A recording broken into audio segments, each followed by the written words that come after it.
اسی لیے ہم نے عرض کیا تھا کہ دو چیزیں بنیادی ہیں سیکھنے کی، ایک ایمان دوسرے علم، ایک ایمان دوسرے علم، نقل حرکت انہی دونوں کو حاصل کرنے کے لیے ہے، ایک ایمان دوسرے علم۔ ہر عمل ایمان اور علم کے مطابق ہو۔ ایمان کا تعلق تو نیت اور اخلاص سے ہے، اور علم کا تعلق وہ عمل کے طریقے سے ہے۔ اگر علم کے مطابق عمل نہیں تو اخلاص کے باوجود مردود ہو جائے گا، قبول نہیں ہوگا، اور اگر عین علم کے مطابق ہے لیکن اخلاص نہیں تب بھی عمل مردود ہو جائے گا۔ دو چیزیں عمل کے لیے لازم ہیں، علم اور ایمان۔ علم اور ایمان دو چیزیں ہر عمل کے لیے لازم ہیں، علم اور ایمان۔ ہر عمل کے لیے دو چیزیں لازم ہیں، علم اور ایمان۔ اللہ کی شان، قرآن میں اللہ تعالی نے نماز کو ایمان کہا ہے، سب سے پہلا فریضہ اسلام کا، سب سے پہلا فریضہ اسلام کا، بنیادی فریضہ اسلام کا نماز، اللہ نے اس کو قرآن میں ایمان کہا۔ نماز کا نام ایمان، نماز کا نام ایمان کیوں؟ ایک تو اس لیے کہ نماز سے زیادہ یقینی کوئی چیز نہیں، یا ایک اس لیے کہ نماز سے زیادہ عبدیت اور نماز سے زیادہ اطاعت ظاہر کرنے والا اور کوئی عمل نہیں۔ آپ روزہ رکھ کر چل پھر سکتے ہیں، بول سکتے ہیں، آپ حج کے فریضہ ادا کرتے ہوئے کھا پی سکتے ہیں، بات چیت کر سکتے ہیں، آپ روزہ رکھ کر چل پھر سکتے ہیں، بات چیت کر سکتے ہیں، سو سکتے ہیں، لیکن سب سے زیادہ پابندیوں کا عمل نماز ہے۔ نہ چل پھر سکتے ہیں، نہ کھا پی سکتے ہیں، نہ بول سکتے ہیں، سر کی آنکھوں سے لے کر پیر کی انگلیوں تک سب کی سب نماز میں پابند ہیں۔ اس سے زیادہ پابندی کا کوئی عمل نہیں ہے۔ پورے بدن کا ایک ایک عضو وہ قبلے کی طرف، اور ہر عضو اپنی جگہ رہے نماز میں۔ نماز سے بڑھ کر پابندی ہوگا اور کوئی عمل نہیں ہے۔ قرآن میں نماز کو ایمان کہا، قرآن میں نماز کو ایمان کہا۔ ما کان اللہ لیضیع ایمانکم، کہ اللہ تمہاری نمازوں کو ضائع نہیں کریں گے، اللہ تمہاری نمازوں کو ضائع نہیں کریں گے۔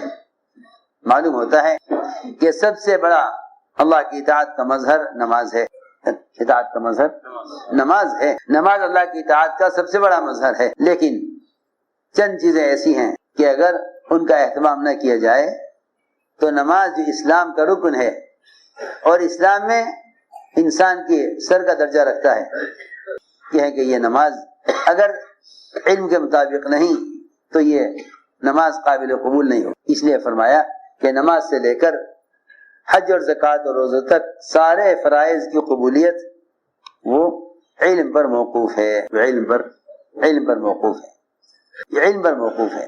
اس لیے فرمایا کہ امت دو چیزوں سے غافل ہے، علم اور ایمان۔ علم سے کیوں غافل ہے؟ علم سے غافل اس طرح ہے کہ اس زمانے میں مسلمان اس حالت میں پڑا کہ مسلمان نے ہر چیز کو علم سمجھ لیا، ہر چیز کو جو کچھ سیکھو اسے علم سمجھو، حالانکہ ایسا نہیں ہے۔ جتنا مسلمان پوری دنیا میں جو کچھ بھی سیکھ رہا ہے، ہر سیکھنے والی چیز کو علم کہہ رہا ہے، حالانکہ علم صرف وہ ہے جو ہم سے ہمارا رب چاہتا ہے، علم صرف وہ ہے جو ہم سے ہمارا رب چاہتا ہے۔ دیکھو بات دھیان سے سننا، ہر سیکھنے والی چیز کا نام علم نہیں، بلکہ علم صرف وہ ہے جو ہم سے ہمارا رب چاہتا ہے اور محمد صلی اللہ علیہ وسلم کے طریقے پر چاہتا ہے۔ اس لیے ہر چیز کا سیکھنا علم نہیں۔ ہمیں علم اور جہل کے درمیان فرق معلوم ہونا چاہیے، علم اور جہل کے درمیان فرق معلوم ہونا چاہیے۔ علم کسے کہتے ہیں، جہل کسے کہتے ہیں، ہمیں علم اور جہل کے درمیان فرق معلوم ہونا چاہیے۔ ہم اس آدمی کو جاہل کہتے ہیں جس کو 5 تک کی گنتی نہ آتی ہو، 5 تک کی گنتی نہ آتی، ہم اس کو جاہل کہتے ہیں۔ 5 تک کی گنتی نہ آتی ہو، ہم اس کو جاہل کہتے ہیں۔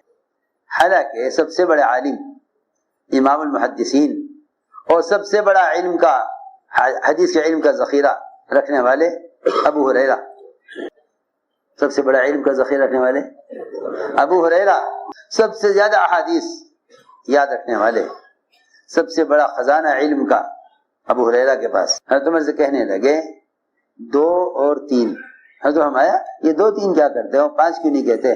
کہنے لگے جی ہمیں تو حساب آتا نہیں، حساب نہیں۔ اس زمانے میں پڑھا لکھا انہیں کہا جاتا ہے جو دنیا کے فنون سے دنیا کے فن سے واقف ہیں ان کو پڑھا لکھا کہا جاتا ہے. حالانکہ میرے دوستوں عزیزوں علم اور جہل کا فرق یہ ہے اس بات کی تحقیق کرنا کہ اللہ کیا چاہتے ہیں علم ہے, اس بات کی تحقیق میں لگنا کہ دنیا کیا چاہتی ہے یہ فن ہے, یہ فن ہے. قبر کے 3 سوالات میں سارا علم ہے, قبر کے 3 سوالات میں سارا علم ہے, قبر کے 3 سوالات میں سارا علم ہے. قبر میں 3 سوالات ہوں گے, من ربک وما دینک وما کنت تقول فی ھذا الرجل, تمہارا دین کیا ہے, تمہارا رب کون ہے, اور تم محمد صلی اللہ علیہ وسلم کو پہچانتے ہو یا نہیں. ہم سمجھتے تھے کہ قبر میں زبان یقین پر چلے گی, معلومات پر نہیں چلے گی. پی ایچ ڈی کرنے والے ہیں نا اسلام پر, پی ایچ ڈی والے بھی کہیں گے ہاں لا ادری, ہم نہیں جانتے. کیونکہ جو آدمی دنیا میں اخلاص کے ساتھ عمل کرے گا, جو آدمی دنیا میں اخلاص کے ساتھ عمل کرے گا وہ قبر میں صحیح جواب دے سکے گا. قبر میں زبان علم پر نہیں چلے گی, قبر میں زبان علم پر نہیں چلے گی, قبر میں زبان علم پر نہیں چلے گی, قبر میں زبان علم پر نہیں چلے گی.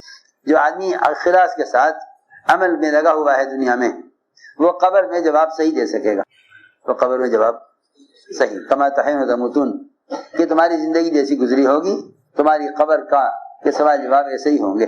اس لیے قبر کے جوابات کا تعلق وہ معلومات سے نہیں ہے. آپ کے پاس دین کی جتنی چاہے معلومات ہو, آپ کے پاس دین کی جتنی چاہے, آپ کے پاس دین کی کتنی معلومات ہو, لیکن قبر میں جو جواب زبان چلے گی معلومات پر نہیں چلے گی. قبر میں جو زبان چلے گی وہ عمل اور یقین پر چلے گی. اس لیے میں نے شروع سے عرض کر رہا ہوں کہ ہر چیز کا اخلاص ہے.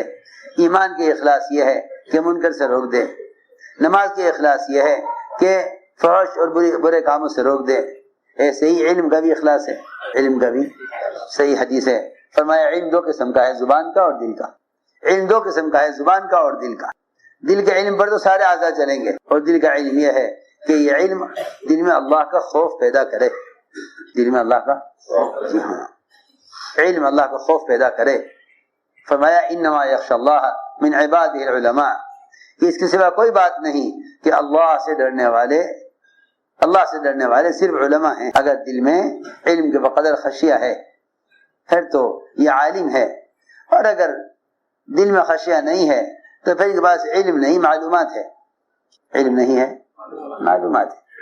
کیا فرق ہے بھائی علم اور معلومات میں؟ ارے سنو تو صحیح, آپ تو یوں کہیں گے بھائی جو علم ہے وہی معلوم ہے, جو معلوم وہی علم ہے. ایسا نہیں ہے. حدیث میں علم اور معلومات نے فرق بتایا ہے, حدیث میں علم اور معلومات نے فرق بتایا ہے. علم تو دل کا ہوتا ہے, معلومات دماغ کی ہوتی ہیں, کیونکہ دماغ نقوش کو محفوظ کرتا ہے.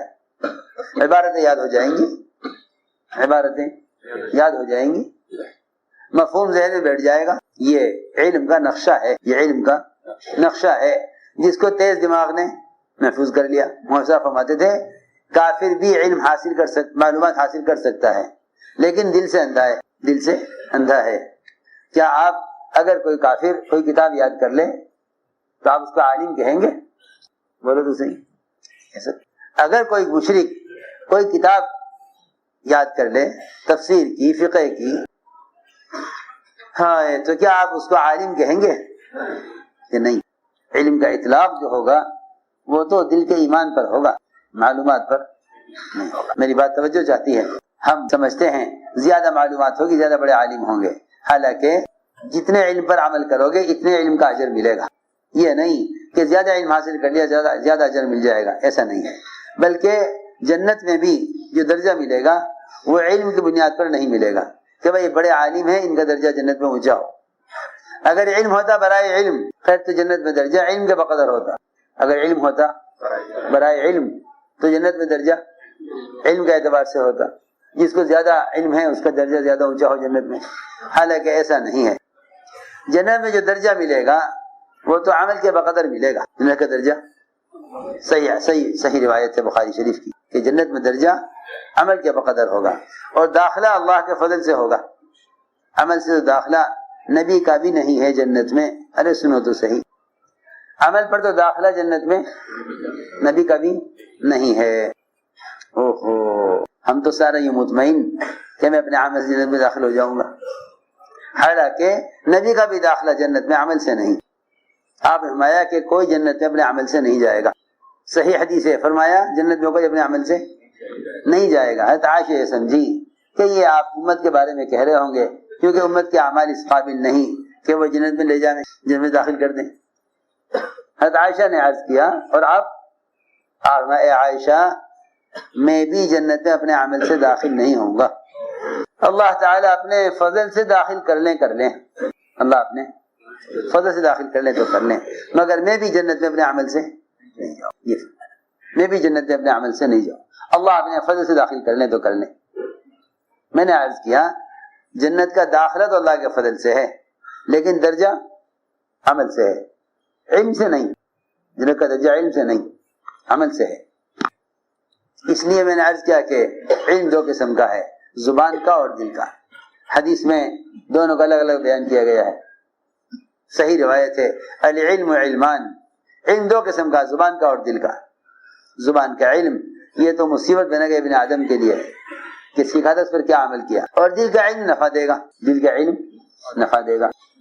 تو میں نے عرض کیا کہ اس زمانے میں مسلمان اس جہالت کا شکار ہے کہ وہ دنیا کے فنون کو علم سمجھتے ہیں، ڈاکٹری پڑھ رہے ہیں سمجھتے ہیں علم حاصل کر رہے ہیں، انجینئرنگ کر رہا ہے کالج میں سمجھتا ہے کہ علم حاصل کر رہا ہے۔